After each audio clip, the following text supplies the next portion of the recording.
Kargil democratic alliance का एक बहुत अहम मीटिंग हुआ। इसमें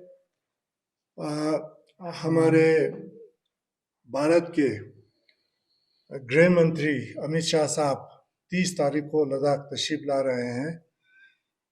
और इस बारे में डिटेल में हमारे बीच में चर्चा हुआ और हमने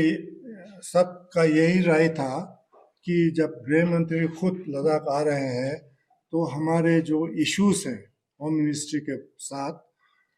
उनके ऊपर कोई मीनिंगफुल डायलॉग होना चाहिए लेह में। और ये शुरू में अमित शाह साहब ने खुद कहा था कि वो कभी कभी खुद एचपीसी की मीटिंग को हेड करेंगे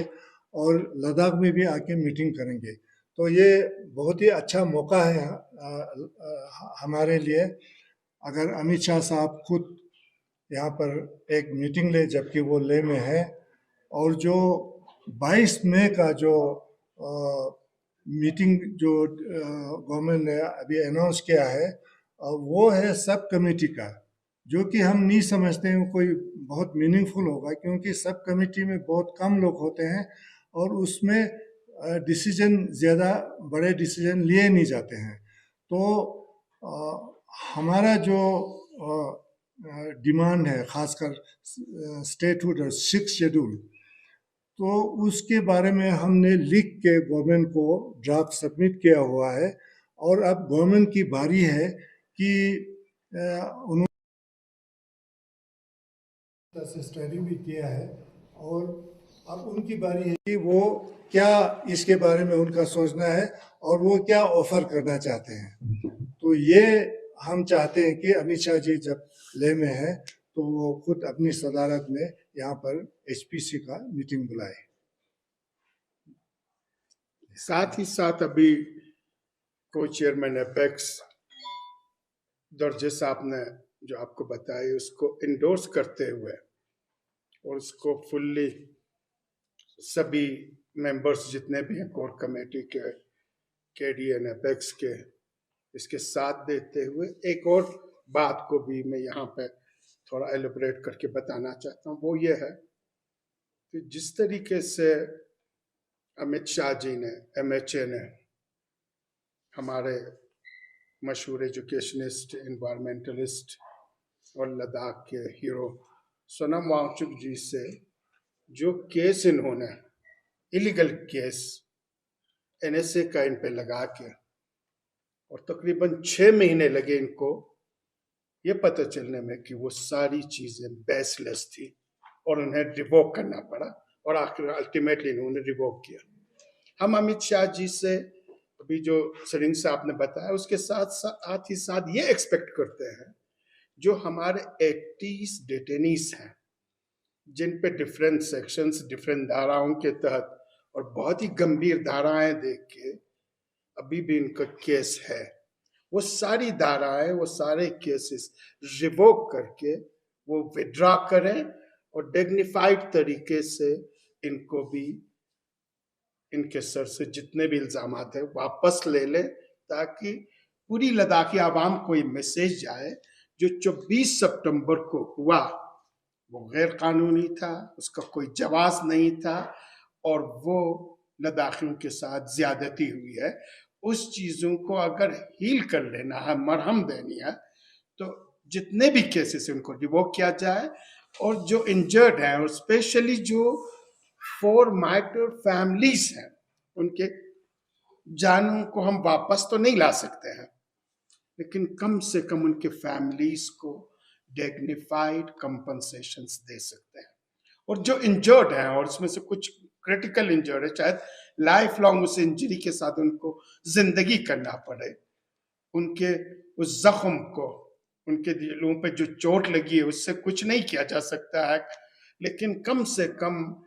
एमएचए जो कर सकते हैं, ऑनरेबल होम मिनिस्टर साहब जो कर सकते हैं वो एक डिग्निफाइड कंपनसेशन उन सारे इंजर्ड्स को, मार्टर्ड फैमिलीज को और जो डिटेनीज है उनसे केस रिवोक करके ये चीजें कर सकते हैं। और इन्हीं चीजों पे अभी हमारी थर्ड एंड पे डिस्कशंस हुआ जो अभी सिंह साहब ने कहा और जो अभी मैं आपको बताने जा रहा हूं, और यही पैगाम, यही मैसेज हम आपके जरिए ऑनरेबल होम मिनिस्टर साहब को देना चाहते हैं और यही हम उनसे तवक्को भी रखते हैं। तो आपका अगर कोई क्वेश्चंस हैं तो आप बता सकते हैं। सर, जिस तरह से कल डिस्ट्रिक्ट अनाउंसमेंट आया उसके क्या सोचते हैं आप? डिस्ट्रिक्ट तो मेरे ख्याल से कई साल पहले अनाउंस हुए थे, और जब ये डिस्ट्रिक्ट अनाउंस हुआ था तो हम लोग होम मिनिस्ट्री में हमारा एचपीसी का मीटिंग था। हमने पूरे लद्दाख के अवाम की तरफ से गवर्नमेंट को शुक्रिया अदा किया था, और ये बात अब बहुत पुराना हो चुका है। जो एक चीज़ बहुत पहले हो चुका है उसको बार बार अब थैंक्स बोलना ज़्यादा मुझे मौजूद नहीं लगता है, बहुत पुराना हो गया ये बात ही। अगर अमित शाह जी अगर इस दौरान बातचीत नहीं करते हैं तो क्या क्या अगला कदम क्या रहेगा? जो 22 मई को आपका टॉक्स है, क्या उसमें आप जाएंगे, क्या करेंगे? एक तो हम सोचते हैं कि क्यों नहीं करेंगे, करना तो चाहिए, जबकि खुद लद्दाख गए हैं और खुद उन्होंने वायदा किया था जब शुरू में ये मसले उठे थे, तो हम तो पूरा पूरा उम्मीद लगा के बैठे हैं कि वो करेंगे। अगर नहीं करता है तो फिर हमें हमारे जो डिमांड्स हैं वो ऐसे ख़त्म तो नहीं हो जाएगा, तो हमने स्ट्रगल तो जारी रखना है, तो इसमें कोई दो राय नहीं। मैं इस तरह से कहूँगा कि जो गुडविल का बॉल है वो होम मिनिस्ट्री के कोर्ट में है। अगर वो लद्दाख में दोबारा से